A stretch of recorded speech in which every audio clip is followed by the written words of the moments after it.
যেতিয়া মই লগে লগে জুবিনক মই লগ পাইছিলোঁ আমাৰ এটা ষ্টুডিঅ'ত, তেওঁৰ ষ্টুডিঅ'ত দিনে নিশাই থাকে। সেই ষ্টুডিঅ'টোত মই এতিয়া কৰোঁ যে তুমি এই গীতটো গাব লাগিব। লগে লগে গীতটো তেওঁ শুনি পেলাই লগে লগে ক'লে কি যে দাদা মই গাওঁ। আৰু প্ৰায় 2-3 ঘণ্টাৰ ভিতৰতে সেই গীতটো তেওঁ গালে। লগে লগে মোক আটাইকেইগৰাকী শিল্পীয়ে কৈছে এই নায়িকা হিচাপে তাৰ মৃত্যু হ'ল। ঘৰখনৰ লগত মোৰ এটা সম্পৰ্ক আছে আৰু সেই সম্পৰ্কৰে মই দেউতাকৰ লগত লিখা মেলা কৰা বন্ধুত্বৰে অনল চিনেমাখনক এটা নতুন এটা মাত্ৰা দিলে। মই এই কথা ডাঙৰ জুবিন, আমাৰ জুবিন, অমৰ জুবিন। জয় জুবিন দা, জয় জুবিন দা, জয় জুবিন দা।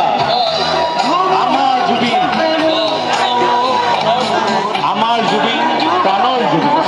জয় জুবিন দা।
আমি সকলোৱে জুবিন প্ৰেমী, আমি সকলোৱে জুবিন দাৰ গান শুনি ডাঙৰ হৈছোঁ। গতিকে জুবিন দা আমাৰ মাজত নাই আমি ভাবিব নোৱাৰোঁ।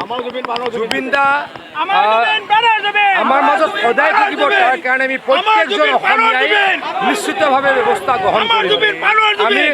আমি চৰকাৰক আহ্বান জনাম বা SITক আহ্বান জনাম, ন্যায়পালিকাক আহ্বান জনাম যাতে এই ক্ষেত্ৰত কোনো ধৰণৰ কম্প্ৰমাইজ কৰা নহয়।